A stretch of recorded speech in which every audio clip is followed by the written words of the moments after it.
All right, y'all. Three big races coming up today. A lot to cover, so let's go ahead and get right into this one. Um, Bluegrass Stakes, $1 million on the line here at Keeneland, Lexington, Kentucky. Number one, we got the favorite, Tappet Trice, 5-2. It's a weak favorite. I probably think he should be probably a little bit lower than that. Probably will be come race time. Tappet horse, if you didn't guess by the name. Luis Saez is riding this one, trained by Todd Pletcher. He's the favorite for a reason. He's coming off of three straight wins. He got the win in the Tampa Bay Derby. Um, Win before that in an optional claimer. So Saez has ridden him before. Saez has won on him before. Like I said, three straight wins. That's why he's the favorite. These times aren't that great, though. 143 in that Tampa Bay Derby, and then a 136 in that optional claimer. It's a little bit better, even though it's roughly about the same. Number two, Clear the Air. This one here. I forgot to mention. The Todd Pletcher on this Tappet Trice. Um, he got three previous wins. I want to throw that in there. Three previous wins in this race, which is the most of any of the trainers riding in the race. Um, Moving right along. Clear the Air, number two. They got this one at 30-1. Ricardo Santana Jr. riding this one. What can I say about this horse? Hasn't won in the last couple races. Ran in the Gotham fifth.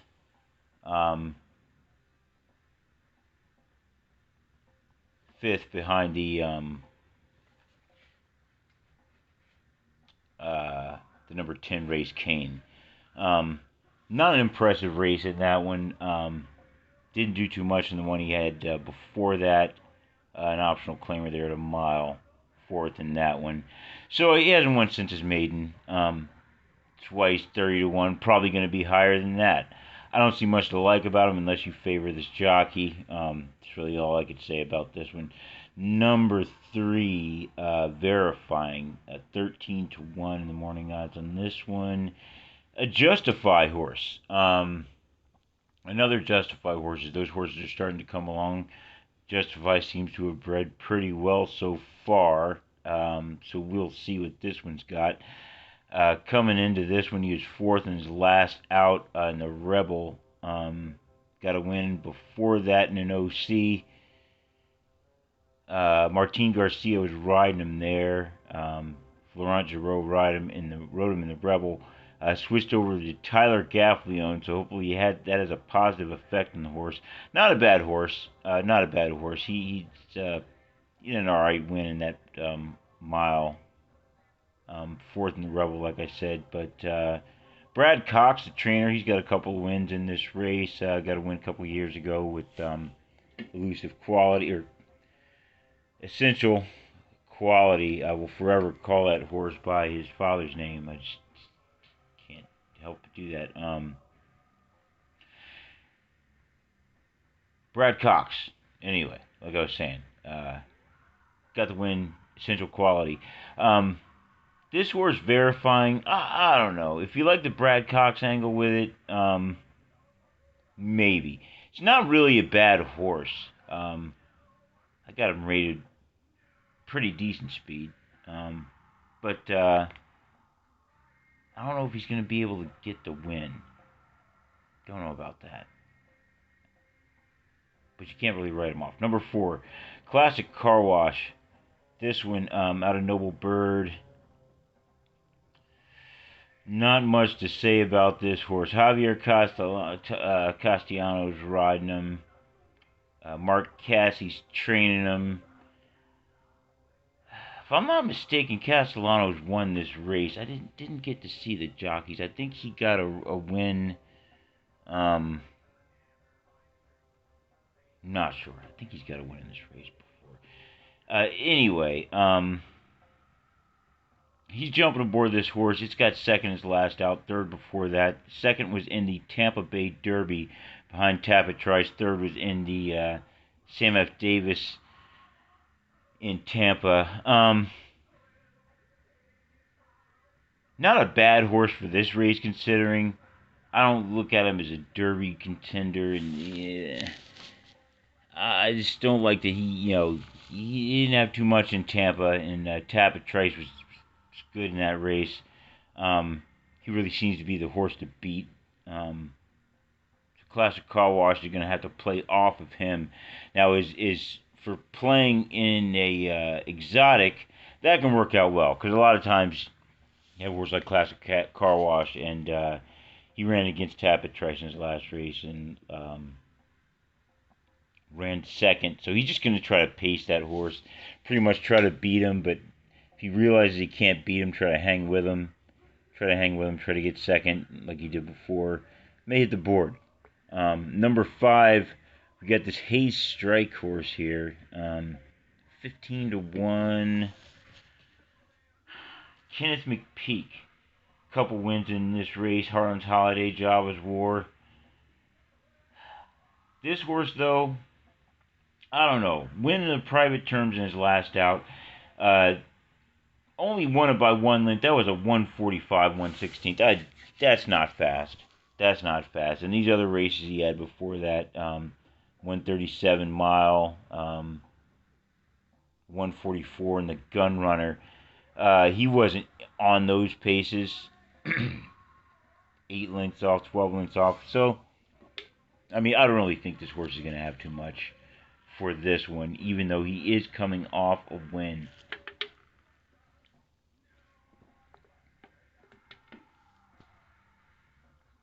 I just think that he's going to be outmatched. This particular horse. Now, the 6, Scooby Quando. I don't know, man. I don't know about that name. Some people are going to go with it because of the name. Scooby-Doo fans, Scooby Quando. Scooby Quando sounds like, I don't know, some dude that's, used to shoot ball at the park. He could hit deep threes, but, he really didn't play defense. Just, get it to Scooby, can't D up. Scooby Quando. 15 to 1 on this one, out of Uncle Mo. Horse closes well.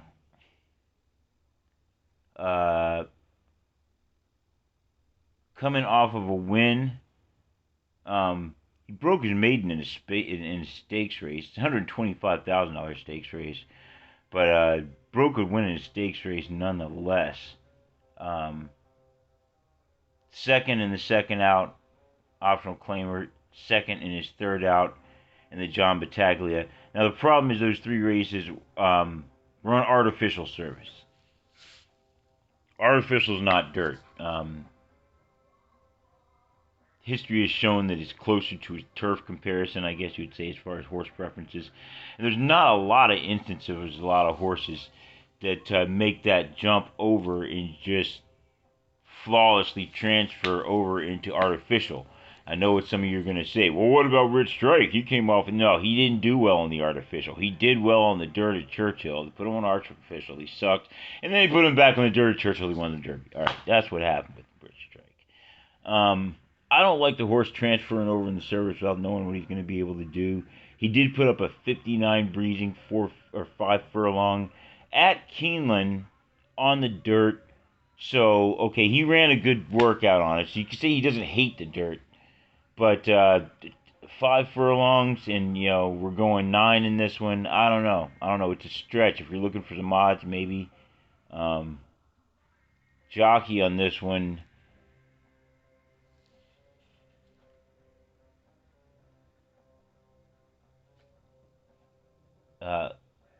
Luan Machado. Not familiar with this guy. 15% win percentage. Not terrible. Has ridden the horse his whole career though, so he is familiar with this horse. He did get that very first win on him, like I said, closes well. So I mean, they work well together. Just don't know if he's going to be a fit for this race. That's a stretch. Number 7, Sun Thunder, an Into Mischief horse. Those horses have been dangerous lately. His mother's father's Medaglia d'Oro. It's another Kenneth McPeak horse. Jockey on this one is Florent Giraud. 5th and his last out in the Louisiana Derby. Now they're bringing the horse back. I mean, to me, it seems they're just trying to point him up for the Kentucky Derby. 5th in the Louisiana Derby. They're coming out here in the Bluegrass. I guess they think this is probably the easiest one to get points in. I don't know. I don't really know this, but they're trying to get him in. I don't really know if he's going to have enough. I really don't. Ran in the Risen Star second in that one. You know, if you watched my videos before, you know I think that was a slow race, as most of these races have been this year. Coming into these prep races, coming into these top final preps for the Derby. Just switching the jockeys around, BJ Hernandez. I mean, if Laurent Giroux on him, hey, he's just looking for a piece of the pie, I think. I don't really think his horse has much of a chance. But, of course, you know, he's out there and watch him, you know, probably do something. I said that. But I was kind of shocked at the jockeys that are here. I mean, I know it's Keeneland, and a lot of them are there anyway because of the money. But I kind of thought they would spread out a little bit more, being that we have Santa Anita and the Wood at the same time, but not so. We have all the stars here riding some also ran-looking horses, but we'll see how the race shakes out there. That's Sun Thunder, number 7. What was the morning odds on this one? I missed the morning odds on that one. I think they had him around 10 to 1. Number 8, Blazing Sevens. Now this one's an interesting horse here. You gotta like the name Blazing Sevens for one. All right. Then this horse is sired by Good Magic, a curling horse. But Good Magic also won the 2018 Bluegrass, and he was trained by this horse's trainer, Chad Brown. Now they don't have the same jockey on him. Good Magic was ridden by Jose Ortiz. Couldn't get him, so they got his brother, Irad Ortiz. Interesting angle, very interesting angle on this horse. Blazing Sevens. Not great performances last out. Last out, Rosario rode him 26 lengths off in the Fountain of Youth. Bumped early, you know. He didn't run in that. Before that, Breeders' Cup Juvenile, he was 4th. Coming into this, he got a win in the Champagne. So,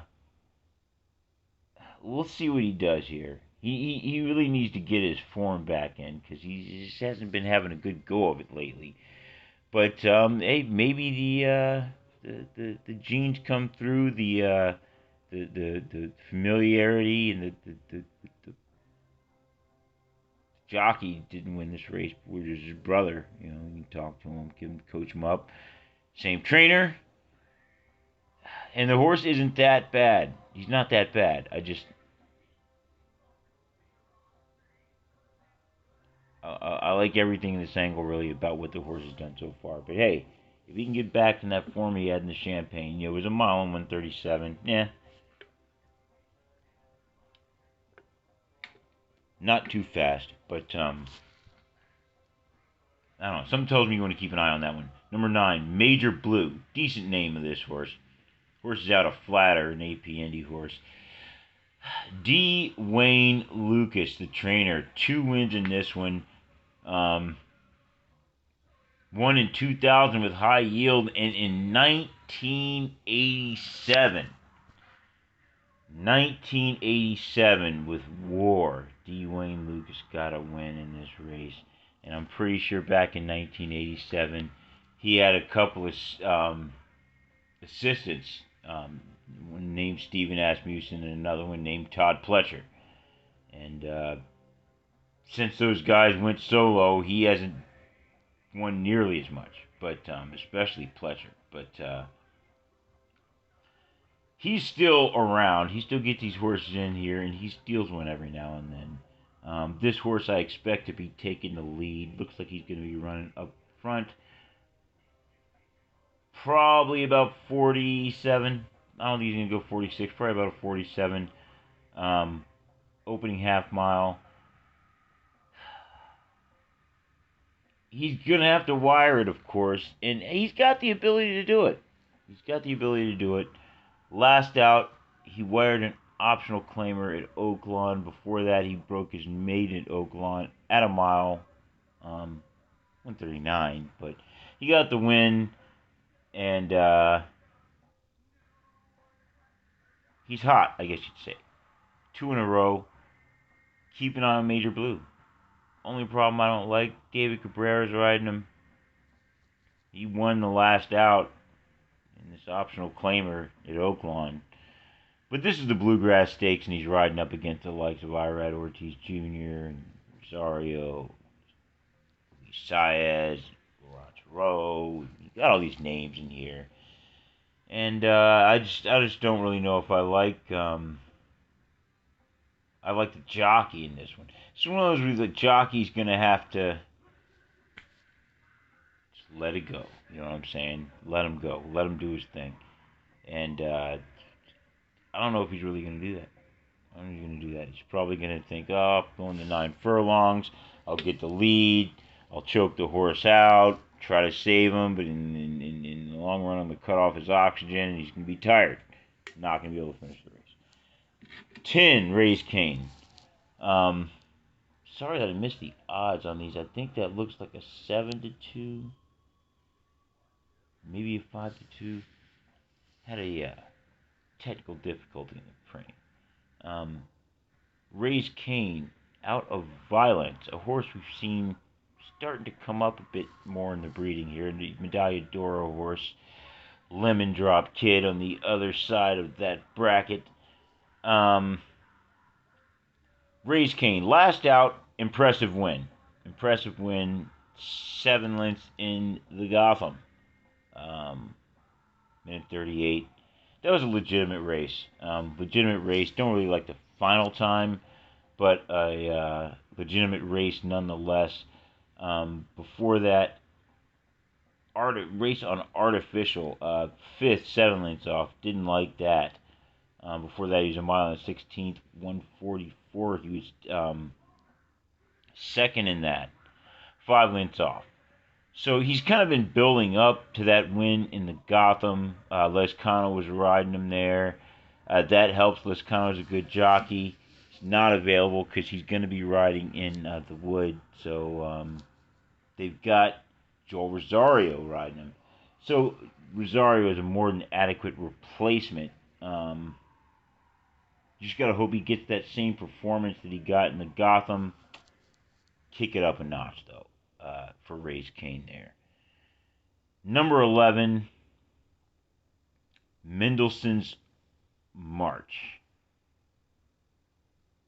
Out of Mendelssohn, who is a Scat Daddy horse. Mendelssohn, I remember doing some research on Mendelssohn. I forgot which horse he sired a couple, 3 years back. He's got a mile and a quarter distance, if I remember correctly. But I don't remember too much speed on it, Mendelssohn. Anyway, BJ Hernandez riding this one. This is another one I missed the odds on. I mean, if I had to take a guess, what does that look like? Probably about a 10-1 maybe. Another horse probably going to ride near the front. Only run 2 races. Second by a head in his maiden race. Second by a head, but he was placed first under disqualification. So he's only running 2 races. Placed first by DQ, and then he won the next one. So he's undefeated on paper. I didn't see the disqualification, so I don't know if I really want to call it a disqualification. It takes a lot for me to say that somebody should be really disqualified.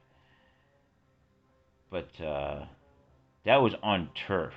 He moved over to the dirt in an OC, got a win, $100,000 race, mile 116, 145 at Oaklawn. So he's taken the next step up, rightfully so. We'll see what Mendelssohn's March has got. Now, for the pace in this one, I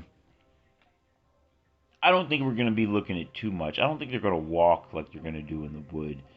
Um, but most likely in the wood. We'll get to the wood when it's wood time. Major Blue, I think, is really going to get the lead in this one. I do think that you're going to have, like I was saying, Mendelssohn's March probably going to be right in there. I don't think either one's got the speed to really be able to hold it. I mean, honestly, I think that this is one where the favorite's going to get it. I don't think the favorite, Tapit Trace, is his morning odds are low enough. They got him 5-2. I think it should be like a 8-5 at least, probably. I think he's probably going to go off with an 8-5, probably 6-5. He's the best horse on paper. I mean, it's really kind of hard to make the case against him unless you really just are counting on some kind of an error. The way I look at it, I just think he's got a lot more speed. Pardon me, than the rest of these horses. I do like the 3 verifying to run second. The Justify horse, Brad Cox horse. I do like him in there third. Second. Tyler Gaffley. Third place, I'm going with the 10, Raise Cane. Got him in there third. Rosario. And number 8, Blazing Sevens. The Irad Ortiz Jr., Good Magic, Chad Brown horse. I got him running in there fourth. He might be able to do a little bit more. But I think his race is going to favor those who close. And I just really think it's going to be Tapit Trice in this one. I don't want to belabor that point because I just think that he's got the most speed. Verifying, I think, is the only one that's really going to be able to beat him. Maybe if Raise Cane just comes out and lays it down. I mean, maybe Mendelssohn's March. And maybe these horses come out and lay down just a much stronger race than we knew that they had in them based on what they've done so far. But I don't really see it that way. Scooby Quando, another one, might pull something out. But I don't really think so. I think it's Tapit Trice in this one. I'm going with the jockeys. With the speed and the jockeys. I mean, that's where it is in this one. Running behind the top horse. He's not the best jockey, I think, in this race. But I think he does have the best horse, and I think Luis Saez is going to get the win. All right, I got for you coming up soon here on the Wood and the Santa Anita. They're running these races back to back, so it's only they're going to be 30 minutes off post times. Keeneland is they're putting up, I think it's 5:15 ish post time. You have 5:15 for the post time at Keeneland in this one, and at 5:45 Eastern Daylight Time is that's around the time for the Santa Anita, and then in about another 30 minutes they're going to do the Wood up in New York. So I'm going to have videos on those 3 coming out. This is that final run, Super Saturday, going into Kentucky Derby weekend. So check for the next video.